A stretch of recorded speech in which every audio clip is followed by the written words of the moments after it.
Right, guys, TacticalRab here back again today. Hope you're all doing well and enjoying your day so far, and welcome to what I believe is episode 9 of the Breaking Point podcast. There is an awful lot to discuss this week. The Stage 1 major concluded a couple of weeks ago now. The Stage 2 group play is starting in just a couple of days' time, actually tomorrow, as you guys are watching this video. But this last week has been incredibly hectic. So much news, so much drama. You know the drill. We're going to be breaking it down all today with my two fellow co-hosts, EasyMac and Lionman. How's it going, EasyMac? It's your birthday today. Yes, there's this video going live, but yeah, happy birthday. Hope you're having a good one, and joined by two wonderful Jets to talk Call of Duty. Doesn't get too much better than this. Yeah, thank you. Can't wait to get Happy going. Birthday. I had no idea. How old are you now? Oh, if you don't mind. I'm getting old. Mid-20s. 27? 26. Oh, okay. That's not bad. 27's when it gets scary. Yeah, it's getting there. Unbelievable. Right. Well, yeah, fair play. So, let's just crack right on. There's a lot to get through. Topic number 1, just announced at least revealed a couple of hours before recording this podcast, is this whole situation with Activision laying off a load of employees. That's certainly really unfortunate. I've been seeing a number of tweets over these last couple of hours from pretty big names, or at least working on the back end of the CDL that have been released. So that's obviously not what we want to see. And at the same time, there's this whole discussion around the return to LAN, let's just say. The expectation would be that sometime this season, maybe Major 3, Major 4, Major 5, Champs at the very least, we're going to have some LAN events. So I think that is certainly still the plan. But the expectation would be, from my perspective, that going into next season, we'd be like, okay, if we can, which we should be able to, let's just do what a traditional Pro League would be, where you have the group play matches at least played in a LAN environment, so it has the best possible competitive integrity, and then the majors played at a stadium with crowd and all that stuff, like it used to be back in World War II, for example. However, that may not necessarily be the case. So I'll read the statements that the one of the guys, so what is he, who is Activision Blizzard President of Sports and Entertainment, Petiti is his name, and what he says in this article, we'll leave a link down below if you guys would like to check it out. So they're planning for a future when the business for the Overwatch League and the Call of Duty League it will look different and is less dependent on live events. The company said it retained the vast majority of its staff, but is now having to implement change. They made it clear that they aren't 100% moving away from live events, and on the contrary, will look to get back to them to some extent when possible, to some extent. However, they've changed their concepts of the leagues during the pandemic from live, in-person home and away events that compared to traditional leagues to now running entirely online. It's possible that online-only play could make up a significant part of OWL and CDL schedules long into the future. So, couple of quick comments from me on this before I throw it to you, Lion. First of all, if we're having less LAN events, I don't really see the point in doing this whole franchising thing. The idea was, okay, we have teams based in locations, we can go to their city and do a nice event, but if we're doing less LANs, how is that a thing? And on the competitive integrity side, the idea that we might be having these regular season matches, even post-COVID, in an era where we're still playing online, it's like, what are we doing this for? So from the fan perspective, I don't know if it makes too much difference, because if the majors, we imagine, still going to be on LAN, it's probably still fine for the fans. But I don't know, it's just something that if I was a team owner or a player, I would not be particularly happy with this. Yeah, I don't really want to touch too much on like the layoffs and stuff, because that's just business. So obviously people get fired, that's just the way of the world. So if we're talking about LAN events and stuff, I think if it's in a similar manner to maybe BO3, where group stages are online and they have LAN tournaments, I'm okay with that, because I actually didn't mind that format. It allowed for more COD to be played, but not the inconvenience of having to have it all on LAN and have these people move their whole lives essentially for months just to play league matches. So I think it's okay if that's online, but they've got to find a way to integrate online well enough so that there isn't so many issues for the teams playing online, and then have these homestands be at all these different cities, but try and do, I don't know, certain cities that are bigger or have bigger crowds or will throw bigger events. But not sure how they're going to do it. We'll have to wait and see. But if they do it in a way that is quite tasteful, then I wouldn't mind it. Awesome. Yeah, I mean, it's an interesting article because I know nothing about the back end or what they're planning on, but when LAN does come back, I'm assuming they're going to want to stick somewhat to this format because it's been pretty well so far. When you look at the schedule right now, you're on 4 weeks, off 1 week, on 4 weeks, on off. How would you do that with a LAN? So the thing is if you did that on LAN, it'd be 4 straight weeks you're gone from your home. you go back for what, 5 days, and then you're back out. I mean, so it's a long schedule. I don't know how this format would go with the LAN format. Maybe just the majors. I don't know. When I kind of read that, I kind of saw like, does everything need to be on LAN? Competitive integrity wise, you would always want that. Online's not the most friendliest environment, but you guys remember the season 1 format that got the original one? I don't know how that was. Yeah. And I read that. I read it as we're probably going to stay away from that and continue with what we're doing, but mix in LANs. That's kind of how I've read that. And so, like, I'm not on like the 5 alarm, like going crazy like a lot of people are, because like I there's no way they just don't do LANs. There's no way they think online is the future. So like I because first off, you don't have fans online that you can monetize, so it's like they're going to want to make money in the future. So online's not the answer for that. So I'm not so worried. I still want to wait and see how the format goes. So It's. the, I'll it's continue. yeah, it is. It just is what it is right now until we find out more information. It's so hard to overreact and underreact. Yeah, what I was going to say is that it might have been slightly taken out of context, because it could be them saying, yeah, we're going to bring back LAN. We're going to focus on making online as good as possible so that we can kind of switch in between. It's possible that they would say that rather than just be like, nah, we're focusing on online. But, we'll find out. Yeah, I agree. I think the current format as they're doing it right now is pretty good. And as long as there's majors online, it's just, in an ideal world, you'd like that. I think a lot of people are expecting next season to have a lot of LAN events to go to. But then again, as I mentioned, you don't go to the group play matches anyway. So realistically, you've just got the 5 majors and champs. And we're imagining at least next year, if it's the same format, that's going to be how it goes. So anyway, let's get on with the next thing, which was the XM4 Gentleman's Agreement. So it came into play this week after a lot of discussion back and forth, rumours, players being frustrated with it. And the GA is certainly an interesting one this time because the XM4 is gone. Octane, I believe, made a video discussing it. The idea was that, okay, the 74U is too good. How do we nerf the 74U effectively in pro play? Let's, ideally we want to get rid of the muzzle brake so that it has a bit more recoil. So, but if we do that, then the XM4 will just dominate. So let's get rid of the XM4. There was also discussions, okay, what if we take off the 7 attachments on the XM4 so that you can only use, let's say, 5 attachments on it? That might make things a little bit more balanced, because what's happened here is the XM4's gone. I know that FaZe didn't want it gone, which obviously you can touch on this in a second, Austin, but that kind of makes sense given you guys are the best team anyway. New York and Seattle were the other teams who supposedly didn't want it gone, from what Tabizi said, I believe. So there's that whole thing. And then there's a whole discussion about, okay, now we've got a QBZ meta with, the SMGs still kind of dominating. The muzzle brake doesn't seem to do too much getting rid of it. The Krug is usable. The QBZ is usable. But is it only a matter of time until we follow the lead of the European and the APAC amateurs who have now just got rid of the QBZ? So a lot of chaos has happened this past week, Austin. So I won't touch really on the GA portion just because I stay out of that this year. Like, I don't get into it at all because at the end of the day, players are going to do what they feel is right, and they kind of just do that.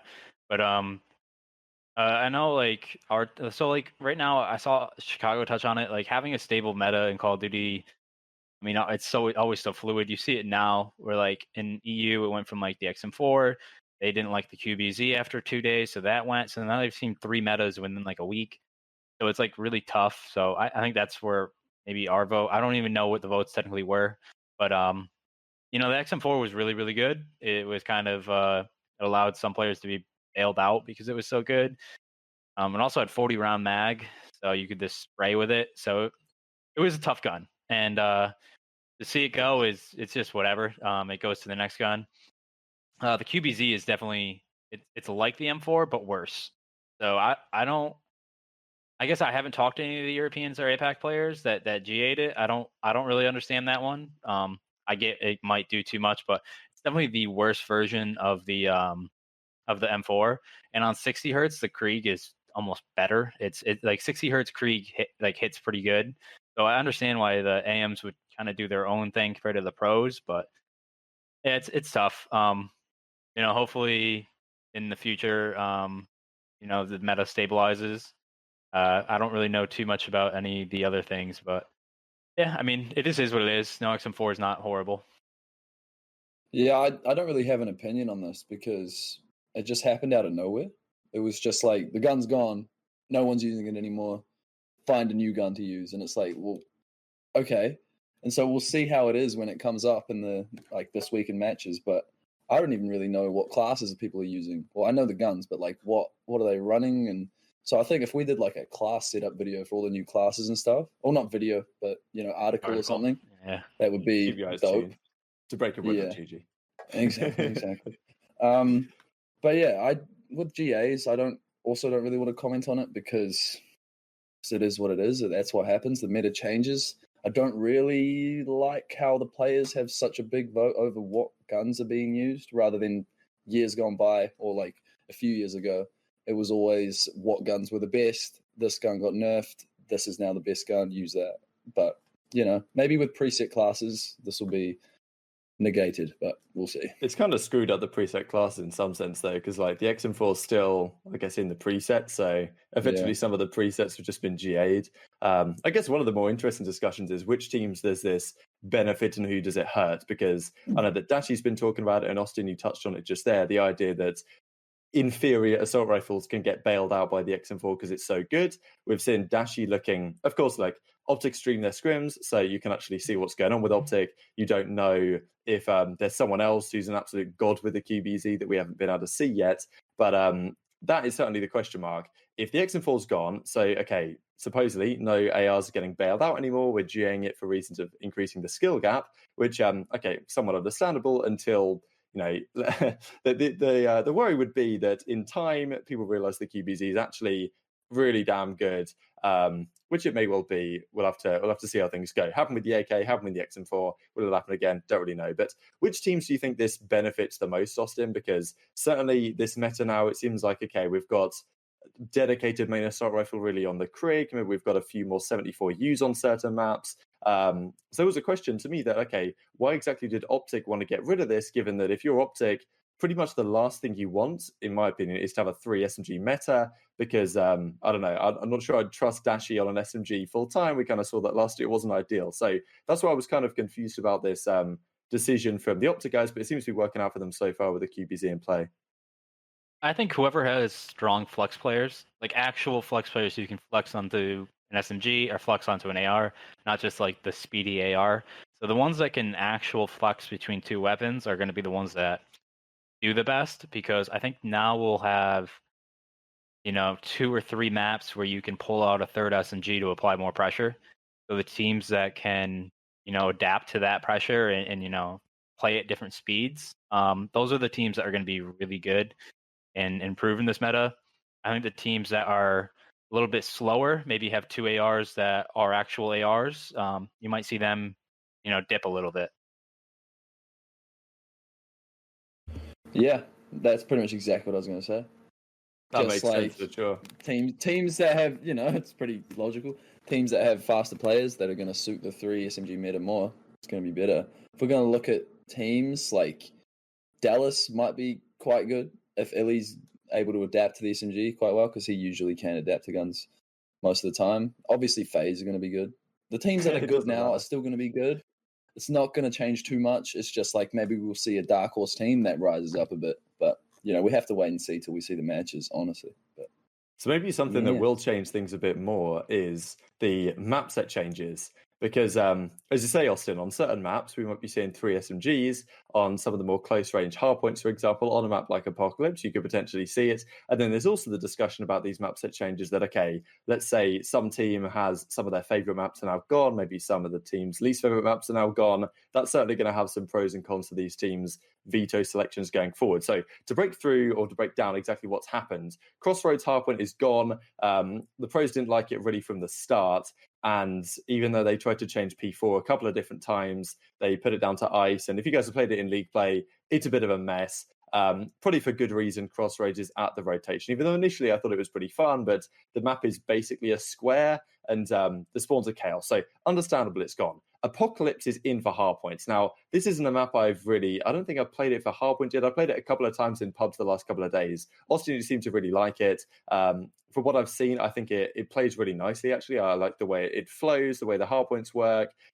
Reminds me a lot of Like, I don't know, it reminds me of like a Black Ops 1 style map, and I think the way it's laid out makes a lot of sense. So that's in for Hardpoint. And then on the S&D side, we've got Express confirmed in and Garrison gone. So, interestingly, the two maps that OpTic lost in their series against New York to start things off, Crossroads, Hardpoint, and Garrison are both now gone. So there's certainly some questions about this, Austin. I'm intrigued to hear your take, because Apocalypse is seems to be pretty good. Yeah, it's actually my favorite Hardpoint right now. Mostly just because it's new and I just like new maps. But when it first got announced, when it first got in, we sat down and like we're testing spawns, and you don't have to do mental gymnastics to like figure out each spawn. Like each one makes sense, and there's no like, Garrison P3 where sometimes it can just people are just spawning on top of each other, like in the back, and like you can't block the spawns, and it just doesn't look right. Like there's none of that, which I really like. The rotations between hills 1, 2, like all of them, they all make sense. There's all like 60 seconds before that hill. Like when you're on P1, you're thinking about P3, but you're really trying to get those P2 spawns, and there's like check marks you have to cross off, and it is one of those Call of Duty maps where it's like very traditional, and our team likes it. I know a lot of the teams in the league really liked it right away, so I was super happy that made it in. Probably behind Raid, it's probably my second favorite Hardpoint map right now. What do you think about like the unders bit? It looks clunky and like messy. It looks like it would be bad, but it actually plays out very good. It's weird. Like the hill that's under, you would think would be a mess, and it's really not. Yeah. Everything just works. It's just so weird. No slide canceling. It's kind of just like straight up gunning. Yeah, it's nice. It plays out good. It doesn't play out like like a mess, like with some of the maps, like Crossroads. When I actually liked Crossroads, I thought when they switched it from the rock, when P4 was on rock to the hill, to the tent, it was just like a mess, and it's too chaotic, too cluttered. Like when someone who's an average viewer comes in and can't understand what's going on, that's not what you want. So I was happy. Definitely happy with that change. The fact that Express is in is absolutely unreal. About time. It's probably top 5 best, or most iconic S&D maps, purely because of like Full Sail and just Black Ops 2 in general. And so that's exciting, and I can't wait to see if that's a Game 5 or not. All we need now is just, for the next stage, standoff, straight in for Control, Hardpoint, and S&D. Then it's just Black Ops 2.5, and then we're getting all our wishes. Just Black Ops 2 remastered. Yeah. Have you guys played the Express yet? I played it in pubs, but I haven't, because I'm aware there might be some glitches on it, right? Where you can kind of see through the trains, and that was my concern, that it wouldn't get put in as a result of that. And I don't know, maybe you can comment on whether they're game breaking or not. But even if there are game breaking glitches, I still think it's a better map than Garrison. So there's that. Yeah. So, even nostalgia purposes.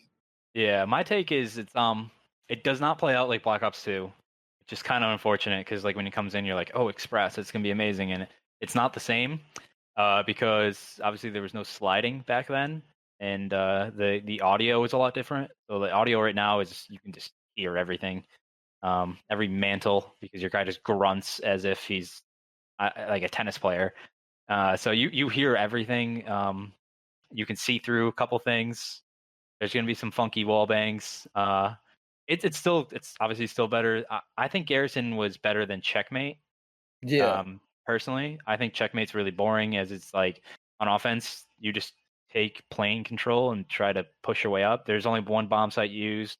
Can't even plant on the other one because it's out in the open. So it's like, but Garrison's not any better. It's not like it's... No, Garrison's still bad. Yeah. I would have personally liked Apocalypse S&D in. I don't know if you guys have checked that out at all. Bomb placements look pretty solid. Spawn points pretty solid. Defense makes it to the bomb sites first. Offense has to make decisions. Both bomb sites would have been used. I don't think there just wasn't enough time, but I think that one would be an upgrade coming in the future, hopefully. But it's nice to get Express in, because visually it's awesome. Nostalgically, it's awesome.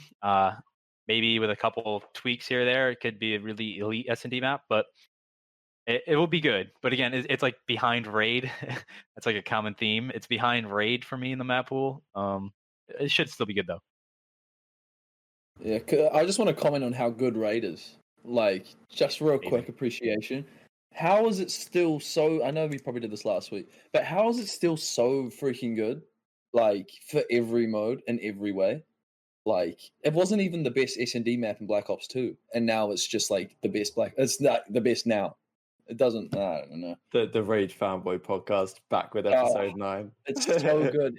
Every time it loads up, I don't care who's playing. It's going to be a good map. Oh, it's great, man. I mean, yeah, we're going to have some series here. It's like Game 2 Raid, Game 5 Express or something. And Express is like such a good map for clutches. That's what I've really liked about it. Like, even if it might not play the best for 4v4 or like, you know, let's just say there were some questions about, I think maybe Jacob mentioned it or something, but or maybe even we talked about it on the podcast, but those kind of arrival to departure gunfights down low.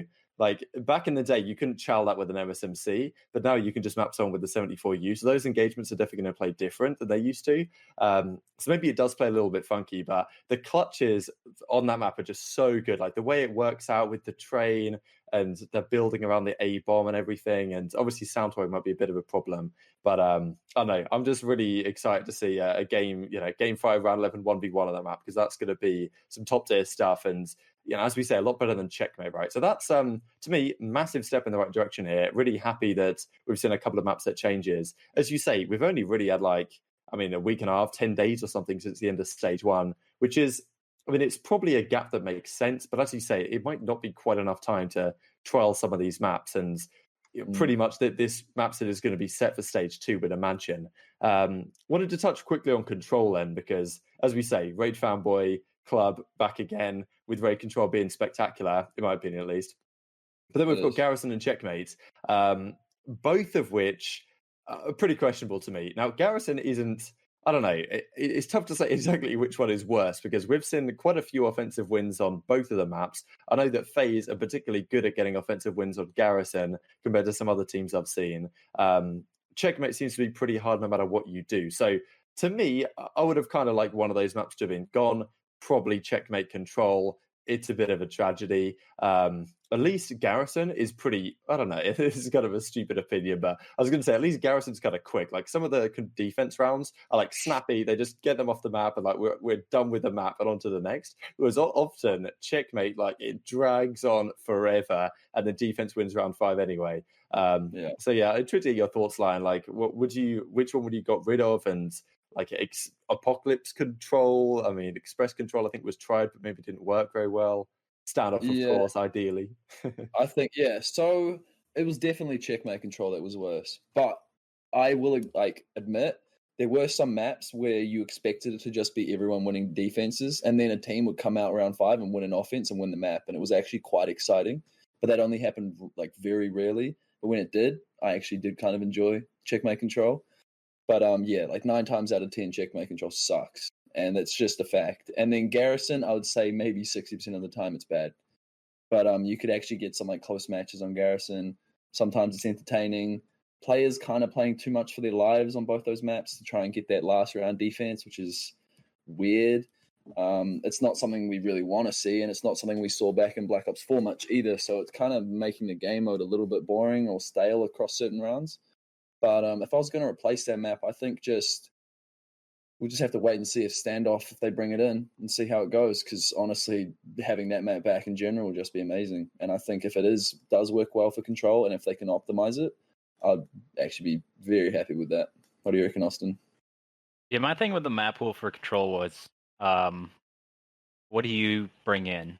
Because like Moscow was used, it wasn't good. Express is not made for Control. It's not even a respawn map, really. It's not a respawn map. Yeah, that's how it works. When you're on catwalk, the opposing team's catwalk, and you can just look to where they're spawning, and they're just spawning. You're in the open part of the map. There's nowhere to hide. So, what do you bring in? I don't know. So that was the issue. I believe I'm not sure. I just nothing was better than what we currently have. And I will say this: with the XM4 gone, expect offenses to be a little bit easier because you don't have that do-it-all gun that's just good at all ranges. So that can impact. I have a feeling that will impact the viewership, like the viewing experience of those two maps. I'm not sure it's not gonna make them great, but might not make them totally awful.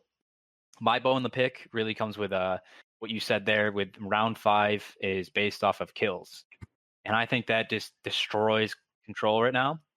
Personally, I would like to see it at maybe tiers captured or offensive like success. I don't know because right now with lives, some teams are just like, because I don't have a problem with the control map if it's defensive sided, like defensive heavy, but when round 5 is based off of kills, that provides teams to go, okay, we'll win the next defense. Let's just play really passive on this offense and not give away lives. And I think that is the issue with the control, because if it was tiers captured, then you will have to put 100% pressure on the map to get as many tiers as you can on an offense. And as a defense, you are going to not chalk, like you're not just going to give away B for free on Garrison. You're going to have to fight for that and actually make sure you don't overextend yourself, but still fight for it. And I think it would make teams have to make decisions and be more ruthless. Because right now, like, you're just like, okay, we lost the opening break on offense. Let's just play for picks. Let's make sure we don't give away our lives. Let's just, we'll win the next defense. We'll get them in round 5. I think that's the main issue with control. Like I like that mindset is just what's ruining it, because the maps actually play out pretty decent in practice when you're just like, okay, we got to win this offense. Let's win this offense. So I don't know how you guys feel about that. No, I agree with that 100%. I think that's bang on the money because, like in CS, for example, a map like Nuke, it's CT favored, but that's not bad necessarily to watch because you know that the offensive team is going to get an equal shot at their 15 rounds on the offense. So it's like, okay, how many offensive rounds can we win? Let's say, okay, we win 5 out of the 15. All right, now it's our turn on the defense. Let's see what we can do. But in Control, it doesn't play like that because you play 4 and then it's just, okay, you've got your overtime and it's all down to kills. And I totally agree with the tiers captured thing. I do wonder if they think, okay, what if it's a tie? Then what do we do? I mean, maybe in that case, you just go to kills. I don't know, because it might be difficult to, or even like objective kills or something of that nature. I'm not really sure what makes more something sense. Where you're fighting on the point. I like the objective kills. Exactly, yeah. Like something where you're fighting for something, because I agree absolutely. You want to incentivize players to actually play the game. And that's kind of what I was saying about Garrison, the fact that some of the rounds are quick. That's largely because the defense gets 4 dead off the break, and then the offensive team just sits in their spawn for the next minute, and then the round's over. So, yeah, I don't know final thoughts on this line, but... yeah, it would be like in Hardpoint if you died less and got spawns for the next hill. Like, it's just stupid. It's like giving squad spawn logic. Yeah, for being I don't want to put it that way, but for being essentially a little rose skin with your team in the back of the base, you get rewarded for it because you counted the kills. And I don't know. That's what I'll say. Like, in practice, these maps play so much better than what they are on broadcast. And I know it's just because players don't value their lives as much and they'll just fly and just try different things, but it's like Garrison, Control, and Checkmate are not horrible to watch in scrims. Like, they're bad sometimes, but they are not on the level that I see some of these tournament matches be at. So it's like, it's tough because I know like it could be a lot better if it was just one small change. Hopefully it can come in. That's Call of Duty, things take their sweet time, unfortunately. So the next big topic really this week was all the roster drama, to be honest. I expected after Stage 1 finish, teams to be considering changes, and especially some of the teams that had more difficult runs, Toronto being one of them. But this change was, I don't know. I didn't feel like it was expected, but looking at it now, it makes a lot of sense, right? Like maybe if we'd have done this podcast pre-season, we would definitely have talked about the idea that, okay, Insight is a main assault rifle. He's played with Kleenex in the past. He's from Europe. The rest of the team's from Europe. There's no change you can make if you're Toronto that isn't methods for Insight, because no other roster move really makes sense. You can't, especially in this SMG more dominated meta right now. There's no other change that ever made sense than minus methods plus Insight. So not saying that's necessarily the correct move, but if you are going to make a roster change with your substitutes, that's pretty much the only thing you could do. But it still was a really interesting change, given the fact that Methods, not only has he been, biggest name player, the face of the brand, not necessarily their best player. I mean, they've obviously got some incredibly talented guys, and maybe Insight makes sense in terms of chemistry, but it's just a really interesting move to be the first one of the season to me. And also, question Austin, really, like, where does it leave Methods, right? Because if I was him, I'd feel somewhat conspired against here. I'd feel like the team's kind of thought since the season's begun, we're looking for any excuse to drop this guy, get Insight into the team, and team back up with Clinics from Singularity and Black Ops 4, make it a fully European squad. So my Methods, even if they do offer me to come back into the team, I'd probably do it, but I wouldn't be super happy about it, right? Like, I'd probably be thinking, okay, can I get onto some other team for next year?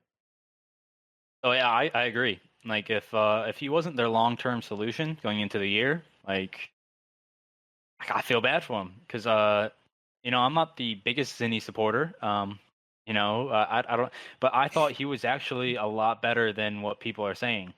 I thought he was playing actually pretty good. I watched a lot of their matches. I give Toronto props for making a roster move because they're 9th, I think, right now in the standings. They didn't play good.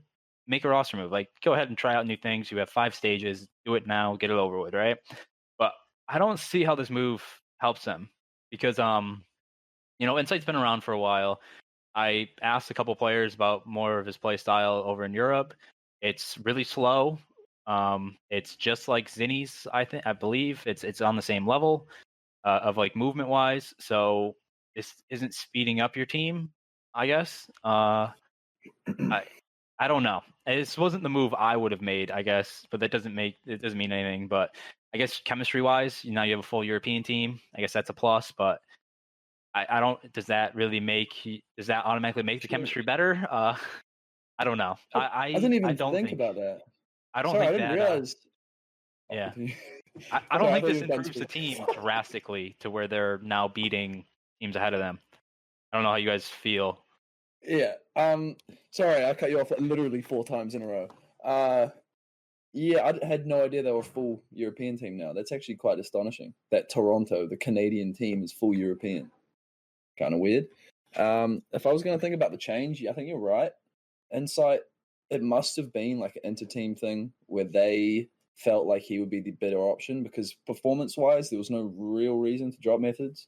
He played pretty decent. He played his role well enough. Went positive in every mode.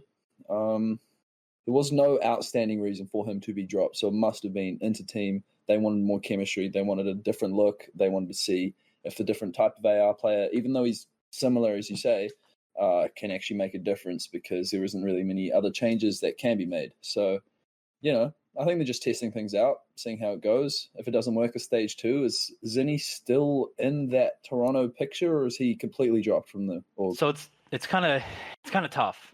So now he is benched. He's on the bench. Technically, he's considered a substitute. He can play challengers. So that's what he's in the challengers pit now. Just kind of like how Havoc is.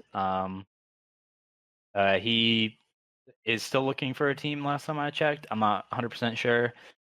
They were going to be on Toronto Academy, but then that team all split up, and then it's really tough because a lot of people were pointing to Zinni's engagements, but people don't even look at the engagements correctly because engagements is not just kills plus deaths, especially as a main AR where you put like 3 bullets in somebody from far away, but you don't get that kill, and like your SMG cleans it up. Like, you got to have assists when you're looking into engagements. You can't just say kills plus deaths. So a lot of people were giving Zinni crap because his engagements were lower. But what I will say is Zinni's engagements were not bad when you added in assists and looked at the whole picture. So I don't think that was another point to him being benched. I don't know. It's really confusing. It could work out. Hopefully they get a little bit better, especially in, I think Hardpoint was their weakest mode, right? Yeah, I think so. They were solid in No, wait. Wasn't Toronto their best mode was Hardpoint? It was at the beginning, but then it just they won a went couple. down. Oh, hold on. Continue. They won a couple at the kickoff classic against because Bance dropped mad kills, but then after that, I don't think it was so solid. They were decent in search, at the very least. But I almost thought a role swap would have been better than this. Because at Kickoff Classic, Bance was running the flex, Cammy was running an SMG. Now they switched that, but Cammy still plays at a really high pace. He's really fast on that XM4. You might have noticed that. He's just really aggressive. So I almost would have liked to see Bance on the flex again, because Bance was kind of struggling on the SMG. So maybe that role swap would have been a little bit better. I don't know. It's a good question. I just looked at the stats. They're 7 and 8 in hardpoint. I think they're 6 and 6 in SND, and they're 2 and 6 in control. So control's their big one. Yeah. Hardpoint, they're not that bad. Fair play. Yeah. I mean, it's interesting, as you mentioned, like, how much does this improve them, right? Because you look at this team, okay, with Classic, they did actually manage to win an event last year, but I mean, on paper, coming into the season, you're not thinking it's anything spectacular. And this Insight move, I doubt it's going to propel them to being like a top 6, top 4 force in the league. So, yeah, I mean, maybe it works. Try it out. I think fair play to them having the balls to make a change. As you say, maybe a role swap might have made more sense, but you've got to look at a team like Seattle and thinking, all right, you've left it stage 1. Now we go stage 2. We're into the absolute death pit we're going to talk about in a second here. Probably not going to go great for them. And then you're like, all right, well, probably now we have to make a change. But all of a sudden, Los Angeles Thieves have signed Venom, and some of the big substitute names are gone. So, the potential sub names. Let's talk about that then. Rumors have it that Los Angeles Thieves, considering Venom as a substitute player after that Westar team just has completely collapsed after not too long into the season, after a couple of decent, well, obviously fantastic starts to the season, a couple of tough runs, their team's broken apart. And I think Venom's still on there, and a different lineup now with even Haggy's on the team, because actually everything comes together right here. So London Royal Ravens, they decide to keep Zed. Haggy is gone. Now PaulEhx is in alongside Shawnee and Dylan. Now, supposedly they've been looking really good these last couple of days in scrims. But interesting move. I'm not really sure Parasite was necessarily the problem in that team, but something certainly had to change. It clearly wasn't working out. Alex, unfortunately, has had to go back to the UK. Zero can't get out there. They wanted PaulEhx for the Kickoff Classic, to our understanding. So it's a move that I guess you could see coming. Do feel kind of bad for Parasite.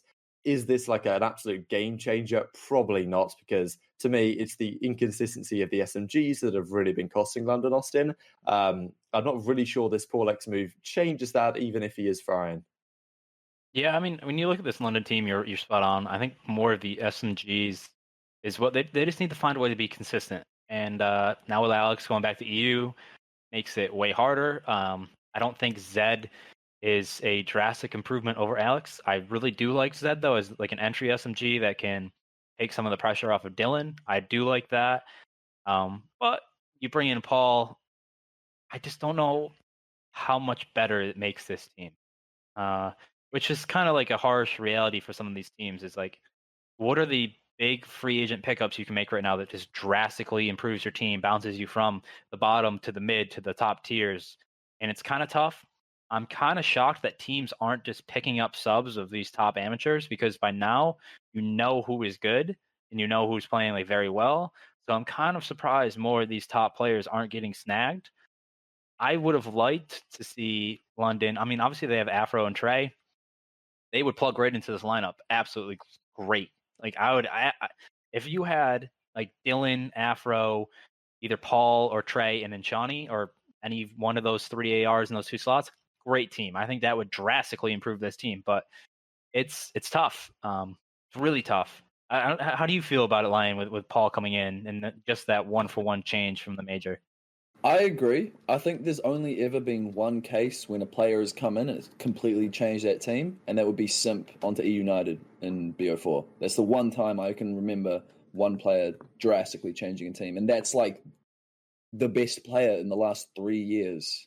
Like, I guess Priest to the 100 Thieves maybe that year as well. Yeah, but then also Crowder came as coach, and so I feel like that was kind of like a multiple. But then also Facento came in, whatever. But yeah, I think if teams, or we've seen in the past when teams have drastically improved, it's usually with 2 players and with like role swaps combined in that as well. And so if we're just seeing this team bring in one player, hopefully Zero comes in at some point, because he is such a good player, and it would be a shame if he wasn't in the league. Then this team could make some moves, but I really think one player won't make that much of a difference. And I hope I'm wrong, because PaulEhx has been playing great in the Elite Series, and he was looking amazing at the start of the year in the Challengers Cup, like almost untouchable. And so if he can replicate that sort of form, I think that the team could do things, could do something. I mean, they did literally nothing in the first stage. They're on 0 points. They're 0-6. So if they can win a match, that's a step forward. But yeah, I think PaulEhx is a great player, but it won't make the biggest difference, in my opinion, yet. Yeah, we'll have a look at their group in a second. I do agree. Like, I still have some long-term faith, as you said, Austin, like that this team can actually do something. Like, if they can get Zero and Afro, and as you say, Zero can run anything. Doesn't matter. Give him an AR, give him a flex, give him a sub. Like, he'll be a great player. Like Zero, just he has to be in this team in reality if they want to be championship contenders. I think, which maybe will happen at some point. Afro's clearly a phenomenal talent. Yeah, I don't know. I just feel kind of bad about Parasite in the way that he was in the team for a while. Now he's gone. Maybe next season he'll get his chance again. But back into completely the passion pit. And speaking of the passion pit, we've got Venom rumored to be joining Los Angeles Thieves as a substitute. Now, this is kind of interesting given that Draza is already there as a substitute. He was good for them last season. And then you look at the whole Los Angeles Thieves lineup, and okay, they started off stage one so hot. They started off 4-0. They could have got number one seed if they'd have beaten Dallas. Didn't happen, of course. And then they have a pretty poor result at the major. I mean, especially the 3-0 defeat to LAG. It was kind of a series you look at and you think, okay, how good actually are these guys? Can they really compete with the best teams when they got, OpTic took them, I think it was OpTic who beat them, didn't they? Towards the end, beat them relatively convincingly. Once again, after doing the same thing at the Kickoff Classic. So, after showing so much promise, Thieves looking a bit questionable, right? And they're sitting at not an ideal spot in the league. I think they're fifth or something like that. And questions have been raised. If they're going to make a change, does Venom make sense as an option in terms of an SMG line? I think this is certainly a move. If you're going to pick someone up as a sub, it makes sense. This is the type of player that you want to be snagging to at least, light a fire under the arse of your starting lineup to be like, look, Temp or TJ or whoever really. I mean, I doubt it's going to be Sasha or Kenny, but whoever isn't performing, then you're potentially on the chopping block. And if they don't have a great stage here, I think there's a real chance they make a change, Justin. Yeah, I mean, I'm going to give major props to Brandon, Mud Dog, and JCap for if this move is true. I'm not even sure if it is, but even if they're just looking at amateur talent and trying to pick up a sub, props to you. It's like, that is a major hurdle to clear. If you see someone that is in the AM scene right now, absolutely killing it, pick them up before another team could. Because when you look at this lineup, you think, what could be their weaknesses in the future, right? And you say, maybe they don't have the SMG depth that you would like. So what do? They're looking at SMG players that are playing fantastic right now and what they could bring to their team. So even if they don't pick them up, I'm just happy that we have a team with the forethought to think of what do we need in the future. So that's just I'm really happy with that. Venom, I mean, I can't say enough about him. The kid is a star in the making. I think he's very good in the SMG. He plays fantastically for Wester. I'm just gonna pull up his stats from the first Elite season. He put up a 1.25, which was the second highest in Elite behind Timmy Phantoms. I mean, I can't say enough about him. He's very, very good. He's one of the top SMGs. He will make any team better. So, why teams are now just looking at him when you could have added him as a sub is kind of questionable to me. There's like six lineups where you could be like, do you need an SMG upgrade? Yeah? Okay, let's look at Venom. Let's see if we can get him as a sub. Let's see if we can get a 14-day contract, work him in, right? So, I'm just happy we have a team that's actually trying to do that, which is a big improvement, and it's great to see an organization running, how a good one should. Lion, I guess you can touch on how do you think Venom would plug into this lineup? Well, he's another one just like PaulEhx, who throughout the year has been clearly one of the top players in the Elite Series. They haven't been quite as dominant over the last few months, or last couple month, because I think NYSL has been looking, the academy team, quite good and quite dominant. But those two players in particular really stood out. And so I agree with Austin, having the foresight to actually have another SMG player on standby, just in case the meta moves heavily towards that type of play. I think putting him straight in or finding a way for him to integrate himself into that team with that role would be perfect. But not many other teams are doing that. Do you know any other teams that have done something similar? Because obviously Toronto didn't do that. They switched out an AR. I feel I like don't a know, lot of these actually. teams are budget constrained, but Of course, yeah. but I mean, still, I mean, some of it does blow my mind. Like you look at Seattle, I mean Minnesota as well, and I imagine Minnesota are doing a similar thing because they have good staff over there that know what they're doing. They must also be looking at the top Yeah, players in the AM scene 100%. and thinking who to get, because right now their substitute I'm pretty sure is Brian Saint. But on Seattle, their sub is Joey Nubsy, right? It's like, come on, what if one of you guys has an injury? Maybe he gets unwell, or obviously we don't hope nothing like that happens, but you know, what actually is your plan if that is the case? Like, does Joey actually have to sub in if one of your players comes? I guess you can get a 40-day contract, but like, Yeah. I I will mean, say one thing though. Joe, it was not Joey's this. yeah, no, Joey I'm just got. sure it's He's not in his the sub fault. spot. I don't know why. It's not like he said, I'm going to be the sub. Yeah, no, I'm No. sure it's not his fault, but it's just crazy that, like, as you're talking about management of teams, right? And Los Angeles Thieves seem to know what they're doing. Seattle is sitting there with just the problem that you identified: questionable, inconsistent SMG lines. That's the weakness on the team. That's the weakness on a lot of teams. It's difficult to find great SMG players. But yet, whether they're actually picking those guys up, who really knows? Changes are going to happen after stage 2. That's a guarantee. Yeah, I just want to touch on one more thing. What we've seen from the Elite Series over the last 2 years, so like the amateur scene, is that all the players that do get brought up have actually shown out and been good players, like majority of the time, especially players like Awakening. Like he was in amateur last year, obviously, for like half the year, came into the league and was almost one of the best players. Mac, another one. This year so far, obviously it's going to be PaulEhx, so we'll see if he does that same sort of moves. But I wouldn't be surprised if they do come into the league and they are competing at a level beyond what we expect, because even though it's not as high of a level, for some reason the Elite Series and the amateur scene in the last 2 years has been so stacked that when they make it to the league, they're almost better than they've been, playing at amateur level. So we'll see, because these players in the last 2 years have been crazy coming up. All mindset, honestly. Like if you're coming up, first off, you're going to be hungry. As soon as you come in, you're going to you're willing to learn. It's probably going to be the first time you've had a full coaching staff around you. The first time you've had people anti-strat. Because like how many AM teams have coaches right now?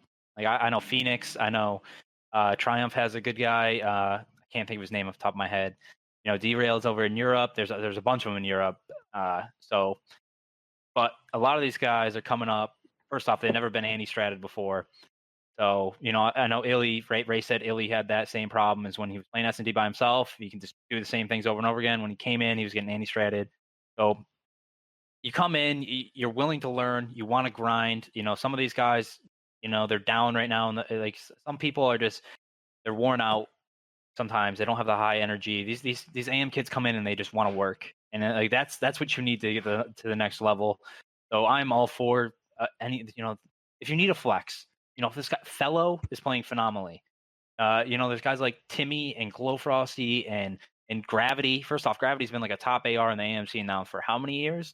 If you are having AR trouble, why are more teams not thinking ahead? If you think you need a flex in the future, Fellow is absolutely frying in the AMC. Like, because I'm not really mentioning a lot of EU players just because of the visa situation. Just for COVID this year, I'll try to stick more to the NA, even though there are phenomenal players in the EU too right now. But I just wish some organizations you saw them kind of scout more and look ahead to their potential issues.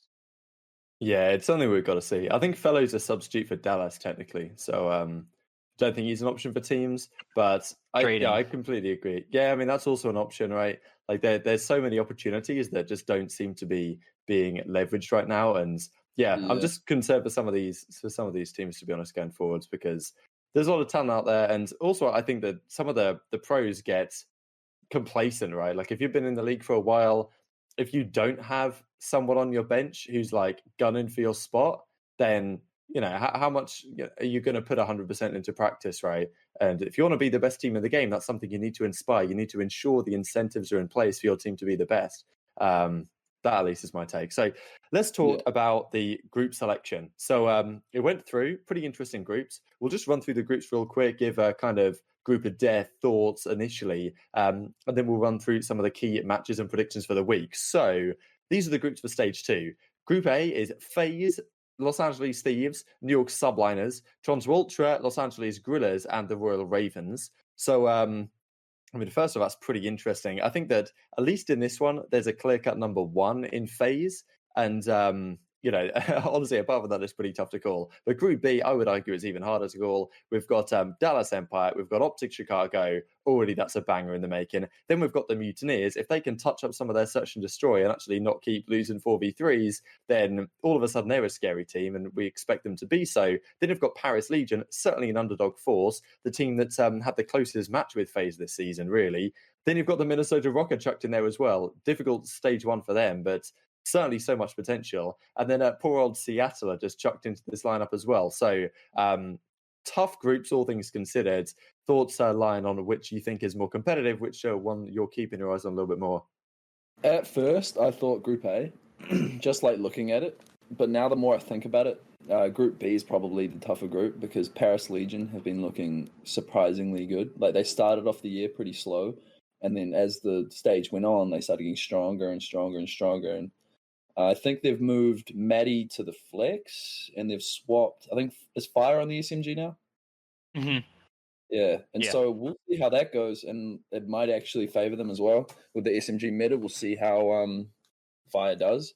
But then Florida, I hope that they're improved because obviously they had a tough stage one. They looked pretty good in group stage, but Awakening was hard carrying that team to victory.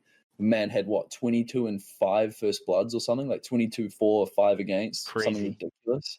That doesn't even make sense. And then obviously Seattle is tough, but yeah, definitely Group B tougher because also Group A have the slightly lesser of the bottom three than I think Bravo, and that's really the only difference in my opinion.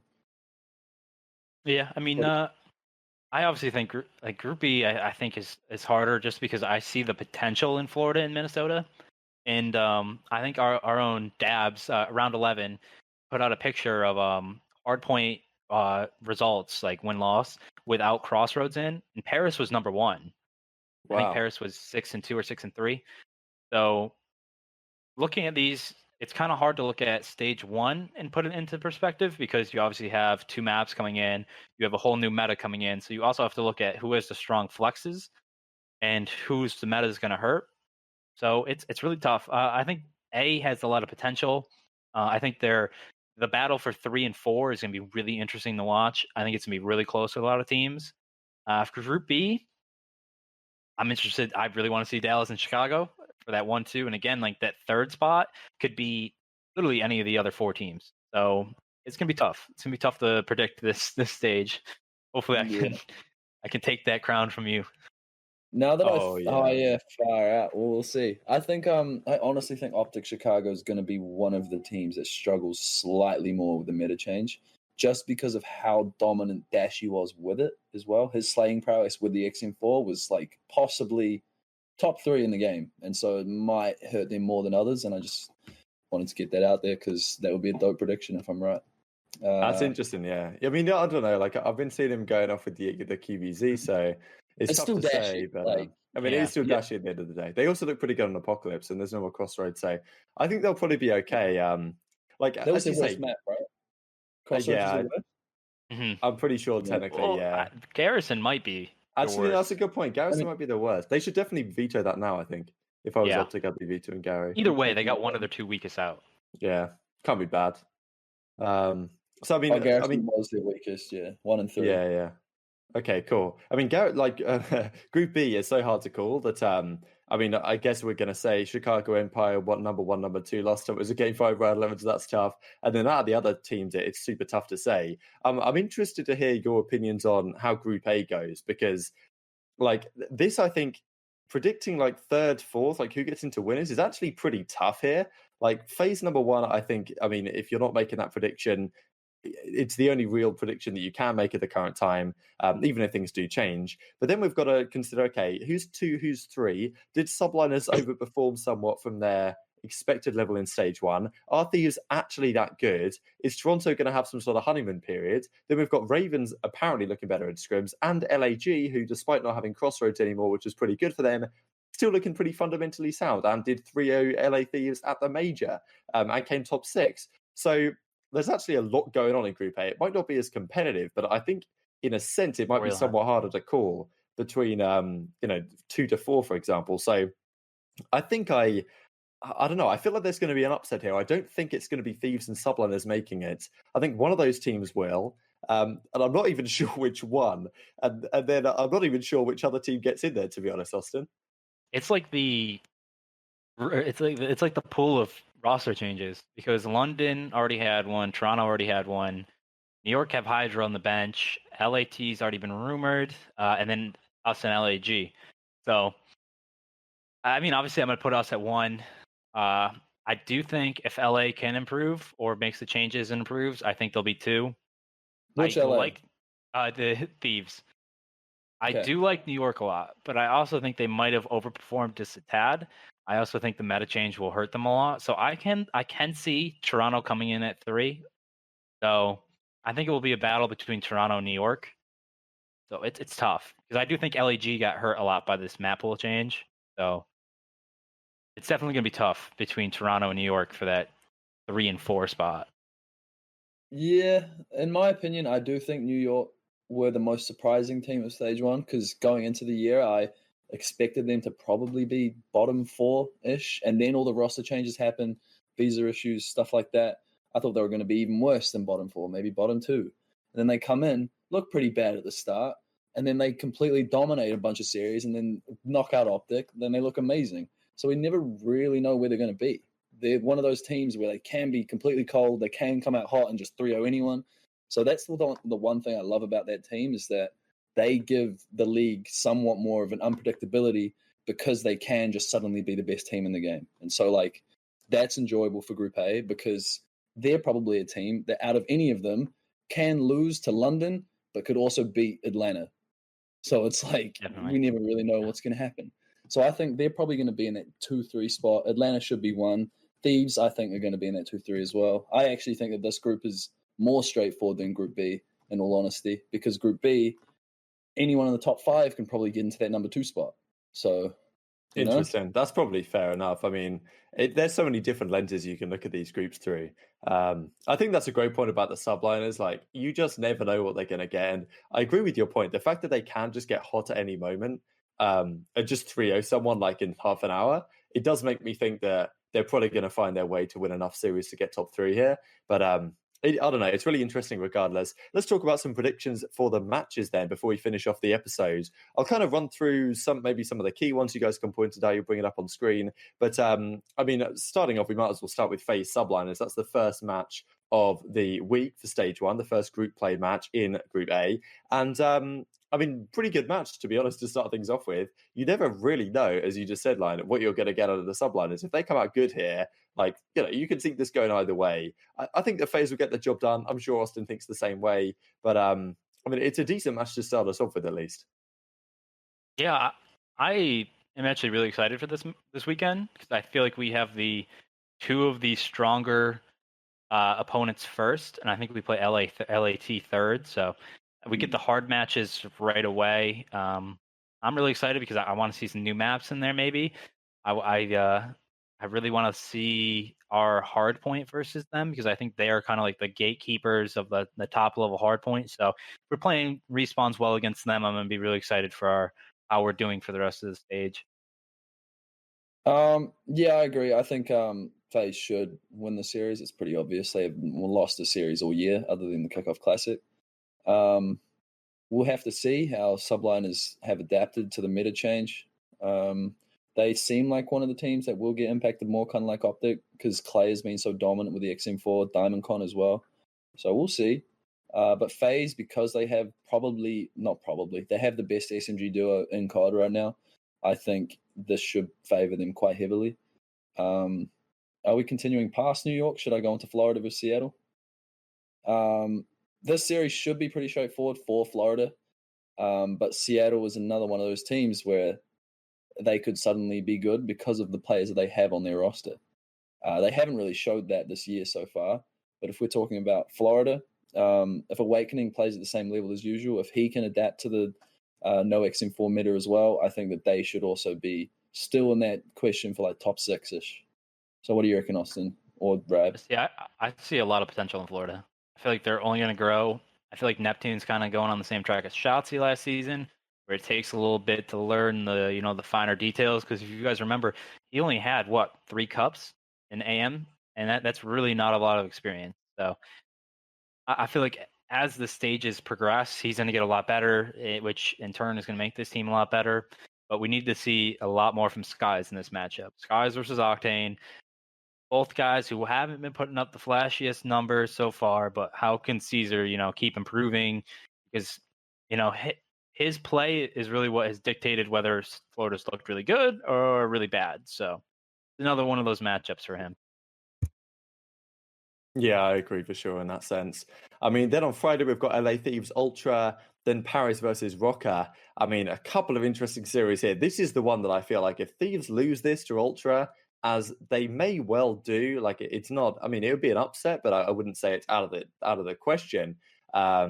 Especially with how the Search and Destroyers looked a bit shaky. Toronto's has been decent. I can certainly see at least a game 4 here. And I mean, that could spell a lot for their stage, right? Like it feels almost like a must win for Thieves, right? Because if you lose this, then you're probably losing to FaZe. And you seem a little bit up and down in the sense that you might lose to some other teams as well. And then the Paris Rocker match is already very interesting. So yeah, quick takes in Austin.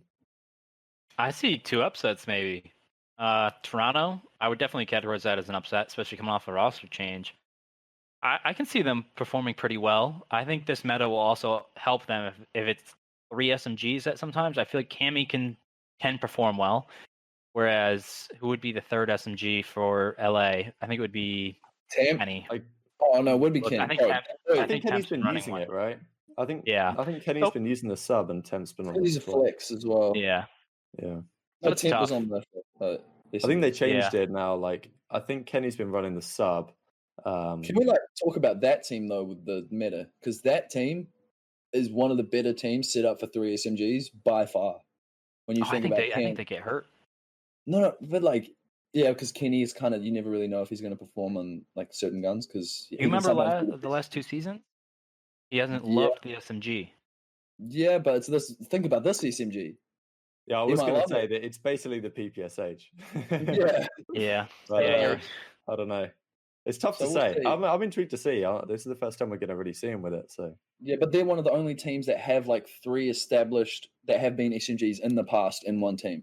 So they could be one of the teams that benefit. But also, what you're saying, if Kenny can't really adapt to it, it'll be another one of those situations where he's having a rough time, has to move to a different gun. So, in my opinion, that could also be one of the biggest blowouts. Or, them versus Ultra could be a big blowout, or they could completely lose full.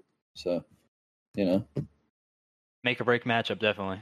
And then I think Paris might be favored in this Minnesota matchup because Minnesota has been really, really shaky in respawns, and Paris on the other hand has been like this great shock.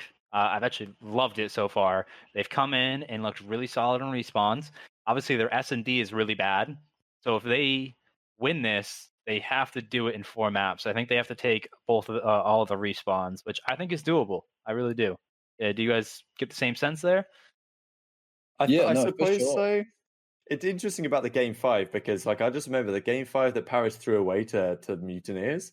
It was the same map that then Toronto played Minnesota on, and Rocket just fell apart in game 5. So I wouldn't say it's out of the question that Paris can sneak out of map 5, but I feel like Rocket must have gone back to the drawing board and really got their head in gear for this stage.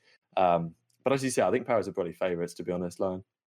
Yeah, I mean, if you just look on recent performances and just stats in general, I'm looking right now at Rocker, and they just in no game mode do they seem to be extremely competent in and comfortable. And so for now, that's probably their biggest task is finding a mode that they can kind of, with map vetoes and etc., be able to secure certain maps. That's probably their biggest issue. And then Paris have looked so good in hardpoint and respawn in general that I think it'll be tough for Rocket to even compete if they're not 100% comfortable on certain maps. So and with that, sorry, continue, go. I will say this: if they lose to Paris and they lose to Florida, I think it's time to make a change because I don't see them beating Dallas or Chicago. So if they lose to these 2 teams, you're in the losers bracket. And Yeah, but who do you change? Because when you look at the lineup, it doesn't. It would be Priester, but Priester, and he's one of the biggest talents in the league on his I mean, day. I feel like Priest is the only true SNG on this team. Yeah. I mean, obviously, it was. If you're Minnesota, you probably consider stage 1 a failure. If you lose to either Paris or Florida or both, I think you consider this stage automatically a failure, because I don't see you beating Dallas or Chicago right now. And I don't know. I think that's would be a major red flag, losing the Paris there. Yeah, but also losing to Paris now isn't as much of a red flag because they've actually looked decent in certain matches. So I don't know. It might just be the competitiveness of the league. But Definitely. Rocket coming into this year, Rocket, we thought they were going to be that fourth team in the top 4, but they finished top 10 in stage 1. And what are their standings right now? They're like 8th in the league. I think maybe even lower than that, but something in that ballpark. As you know, they went 3-2 in stage 1, so there's something in that around there. But yeah, lots of questions. I mean, as you say, that Friday actually has a lot of potential repercussions because, I mean, you look at the Saturday, okay, we've got OpTic Paris, we've got Mutineers Rocker. Again, as you mentioned, like if Rocker lose this, having lost to Paris, that's a big issue. But for the rest of these teams, I mean, okay, if Paris lose to OpTic, if Seattle lose to Empire, there's probably not too much to take away from those, Austin. Yeah. I mean, I don't think there's too much, but I think there's just a lot of teams on the hot seat, and this is definitely a make or break week. So if you don't perform this weekend, you don't win the matches you should, or don't win the 50-50s, you're going to see a lot of heads starting to roll after this stage. I feel like that's pretty much where if you're gonna wait and see, it's gonna be till the end of stage 2. So this week is actually really important for how you set the tone for the whole stage. For sure. But also, we've seen even in stage 1 that teams can go from being bad to good in just one set of matches, especially New York, Paris, another one. Seattle went from looking good to not good. LA Gorillas, Thieves looked good for the start, and then they kind of fell off during the major. So, you never really know. It's going to be tough to call, man. I agree. I think this is a super influential week. We'll finish up briefly discussing the Sunday. We've got Gorillas Ravens, FaZe Ultra, that's pretty interesting. And then Thieves Subliners. I think this is pretty telling because if my kind of instinct, I mean, I'm probably going to be wrong, my predictions are horrible. But if my instinct is right that some team that isn't Thieves or Subliners gets top 3 in this group, then this might be the deciding match between the two. And I just think, like, with Subliners the way they are, it's just so hard to call which way this goes, Austin. Yeah, I mean, going off of stage 1 momentum, I think New York should have this, but if LA look very convincing on Friday, then I'm kind of wishy-washy because this is both two teams where I'm really undecided on how the meta is going to go in their favor, and it's going to be tough. If I had to call it right now, I'd say New York, I think. But this is definitely a great match to end the week on. I think it also depends on maps. If LA managed to get a Moscow SnD map 2 or map 5, I might lean towards them. And also, not to go back to the meta again, but New York again seems like one of the teams that might not suit the meta that well, and Thieves, in my opinion, will. So we'll have to see how those two teams do in their first matches. So obviously LA against Ultra, New York against FaZe. I don't think we'll get that much from New York versus FaZe because it's probably going to be quite one-sided. But yeah, I think probably leaning towards LA at this stage. And Rab is frozen with his eyes closed. I will say one thing too. That first matchup of London versus LAG, that is going to be Paul's first match of the season. He's got a very, LAG is good, but they're more of like the gatekeepers of the top 8. So I think this is a very winnable match.